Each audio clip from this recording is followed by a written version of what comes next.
नमस्कार, मैं हूं कोमल भंडारी। आप देख रहे हैं हमारा खास कार्यक्रम। चुनावी यात्रा नेताओं की तैयारी कैसी चल रही है, क्या मुद्दे हैं, जनता का समर्थन कैसे मिल रहा है, इसी पर विस्तार से बातचीत करने के लिए हमारे संवाददाता हैदर खान मेरे साथ सीधा लाइव जुड़ रहे हैं। हैदर, मंदसौर संसदीय क्षेत्र में दोनों ही पार्टियों के प्रत्याशी के पक्ष में किन बड़े नेताओं ने सभा की? बिल्कुल कोमल जी, बताना चाहूंगा मैं कि अगर अपन मंदसौर संसदीय क्षेत्र की अगर बात करते हैं तो मंदसौर संसदीय क्षेत्र में 8 विधानसभा सीट है। मैं पहले दर्शकों की बताना चाहूंगा कि जो 8 विधानसभा सीट है उनमें कौन से प्रत्याशी किस पार्टी से मैदान में है। मंदसौर मुख्यालय की बात करते हैं तो यहाँ से भारतीय जनता पार्टी से यशपाल सिंह सिसोदिया है, तो वही कांग्रेस से विपिन जैन है। गरुड़ विधानसभा की बात करते हैं, सुभाष सोसिया कांग्रेस से है, तो वही चंद्र सिंह सिसोदिया भारतीय जनता पार्टी से है। सुवासरा विधानसभा सीट से बात करते हैं तो कांग्रेस से राकेश पाटीदार है, तो वही पूर्व जो वर्तमान मंत्री हैं हरदीप सिंह डंग, वो भारतीय जनता पार्टी से है। जगदीश जी देवड़ा मल्हागा विधानसभा से भारतीय जनता पार्टी से है, तो वही परशुराम सिसोदिया मैदान में है कांग्रेस से। वही कांग्रेस के बागी हैं सामलाल जोगचंद, जो कि त्रिकोणीय मुकाबला है। जावरा से राजेंद्र पांडे है, तो वही वीरेंद्र सिंह सोलंकी है। ये विधान संसदीय क्षेत्र की सीटें हैं। नीमच जिले की बात करते हैं तो वहां से दिलीप सिंह परियार है, तो वहीं से उमरा सिंह गुजर है कांग्रेस से। मनासा से माधव मारू है, तो नरेंद्र नाटा पूर्व मंत्री कांग्रेस से इस विधानसभा क्षेत्र में है।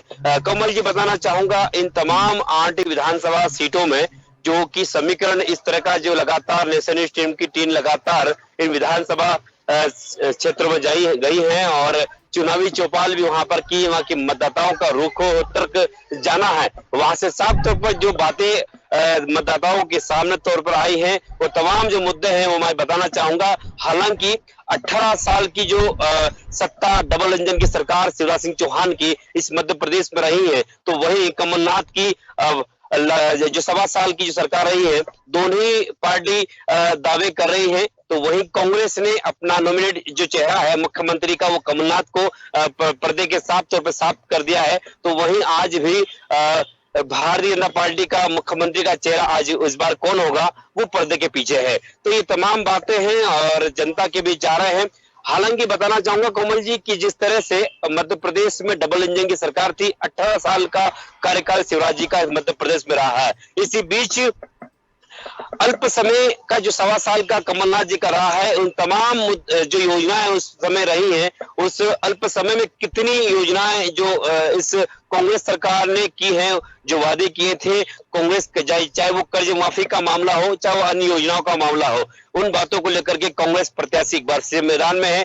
तो वही 18 सालों की सरकार की जो तमाम योजनाएं हैं, हालांकि भारतीय जनता पार्टी की जो तमाम योजनाएं हैं उनको लेकर के जनता के बीच जा रहे हैं। जी हैदर, लगातार भाजपा सरकार सत्ता में रही, डबल इंजन की सरकार है, उसके बाद भी बड़े नेताओं को सभा करना पड़ रही है।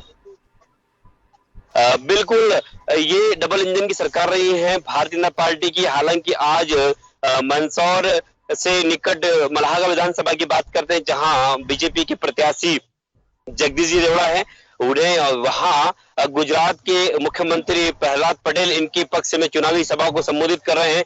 तो वहीं विगत दिनों कांग्रेस के पक्ष में जावड़ा से वीरेंद्र सिंह सोलंकी के पक्ष में दिव्य सिंह पूर्व मुख्यमंत्री, उन्होंने सभा की है। तो वहीं मंदसौर में कमलनाथ जी पूर्व मुख्यमंत्री, उन्होंने सभा की है। हालांकि स्टार प्रचारक की ये सूची है, लगातार वो यहाँ पर चुनावी सभा को संबोधित करने आ रहे हैं। एक ऐसी भी मीडिया की सुर्खियों से आ रहा है कि आदित्यनाथ योगी जो है उत्तर प्रदेश के मुख्यमंत्री, वो इस मंदसौर संसदीय क्षेत्र में कहीं न कहीं सभा को संबोधित करने भी आने की संभावना बनी हुई है। तो तमाम जो नेता है, डबल इंजन की सरकार है, वो लेकर के जनता के बीच जा रहे हैं। और किन क्षेत्रों में कहीं जो प्रत्याशी हैं भारतीय जनता पार्टी के, उन्हें कहीं ऐसे जगह है, ग्रामीण क्षेत्र हैं, जहां विरोध का सामना भी करने को मिल रहा है। जी हैदर, क्या रुझान आ रहे हैं संसदीय क्षेत्र की 8वीं विधानसभा क्षेत्र से?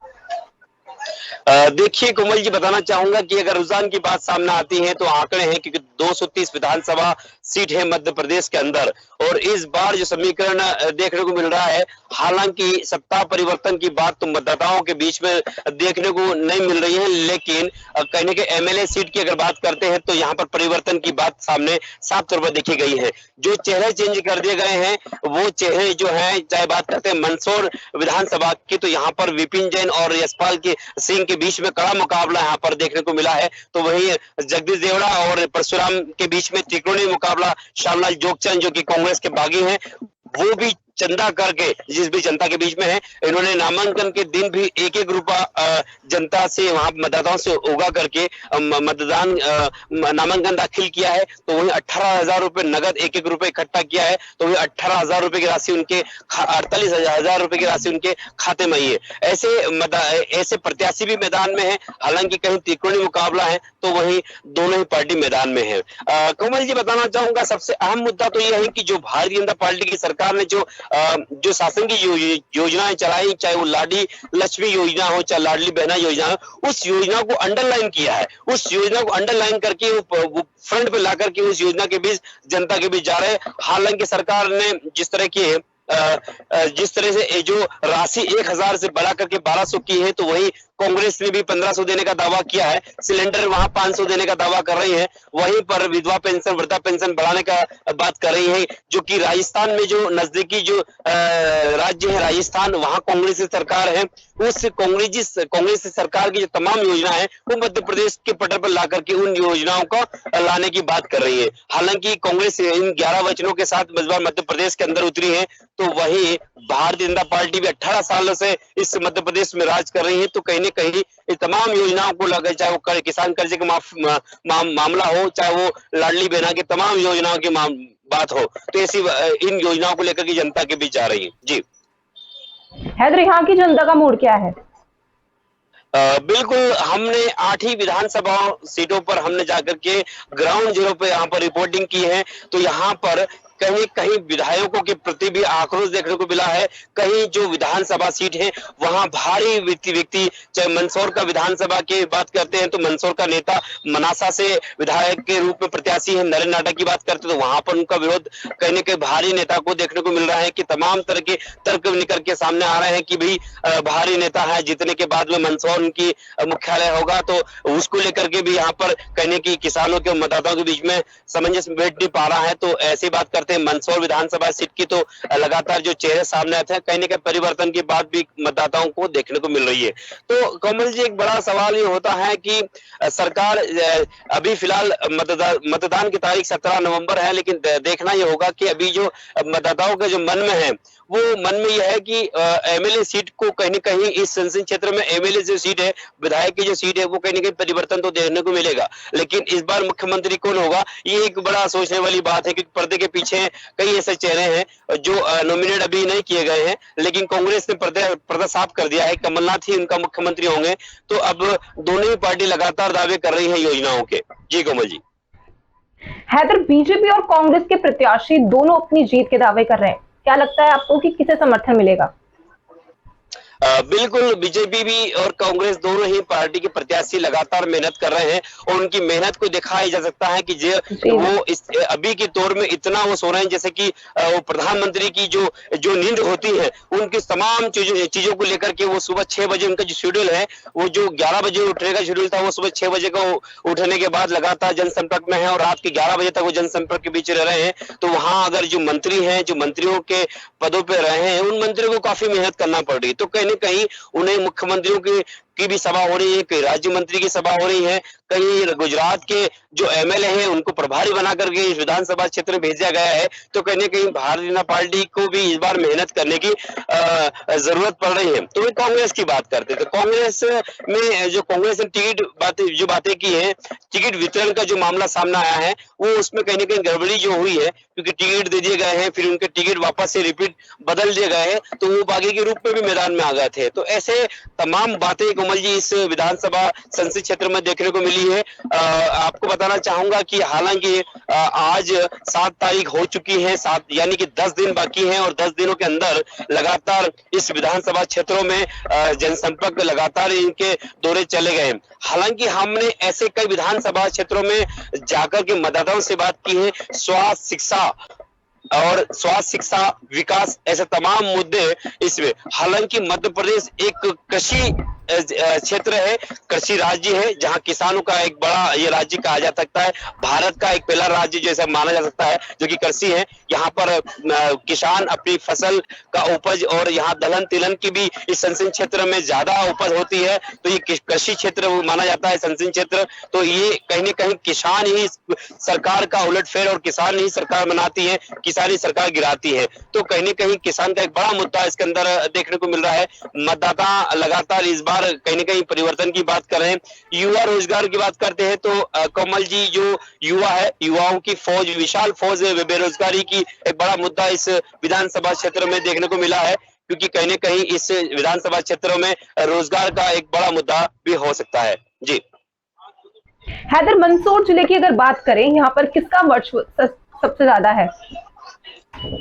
मंदसौर जिले की अगर बात करते हैं, मंदसौर शहर मुख्यालय की अगर बात करते हैं, तो हालांकि यहाँ पर एक असमकस मुकाबला है। भारतीय जनता पार्टी से लगातार नगर पालिका अध्यक्ष लगाकर विधानसभा तक की उनकी दौड़ रही। यशपाल सिंह सिसोदिया बीजेपी से है, तो वहीं विपिन जैन जो कि हालांकि यशपाल जी की बात करते हैं तो उन्होंने कहा कि महानगरों के तर्ज पर मंदसौर में विकास हुआ है। तो वहीं कांग्रेस के प्रत्याशी की बात करते हैं तो उन्होंने एक नया मंदसौर देने की मंदसौर की बात कही है। तो दोनों ही पार्टी अपना नया दावा कर रही है।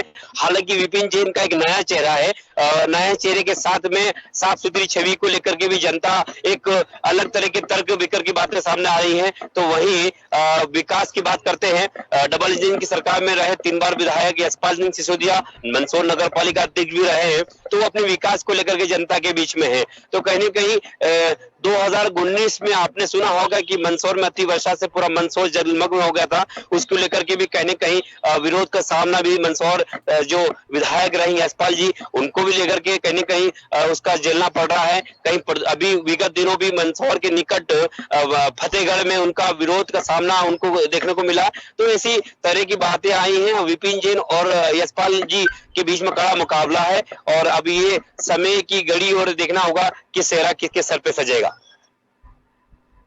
हैदर, आपको क्या लगता है किसका पलड़ा भारी रहने वाला है?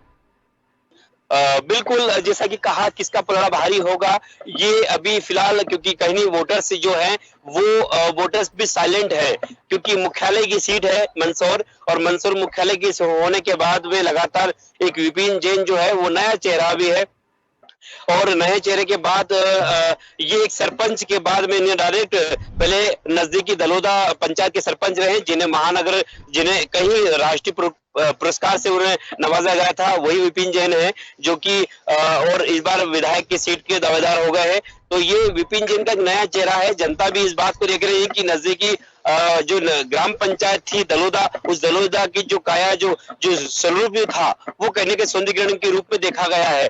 तो जनता उसको भी कहीं न कहीं देख पा रही है कि दलोदा की भी कहीं न कहीं जो दशा और दिशा थी वो बदली गई है, तस्वीर बदली गई है। तो वही मंदसौर का एक नया मंदसौर लाने की बात विपिन जैन कर रहे हैं। तो वही यशपाल जी की जैसा मैंने कहा है कि महानगरों की तर्ज पर विकास हुआ है और विकास करेंगे, वो बात उनकी वो की जा रही है। अब देखना ये होगा कोमल जी की क्या इसमें 17 तारीख वो तय करेगी कि अब कि यहाँ पर मंदसौर का विधायक कौन होगा।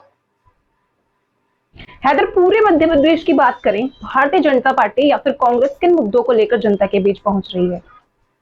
बिल्कुल, पूरे मध्य प्रदेश की बात करते हैं कोमल जी, तो पूरे मध्य प्रदेश में 230 विधानसभा है और 230 विधानसभा में कहीं न कहीं त्रिकोणीय मुकाबला है, तो कोई दोनों पार्टी आमने सामने है।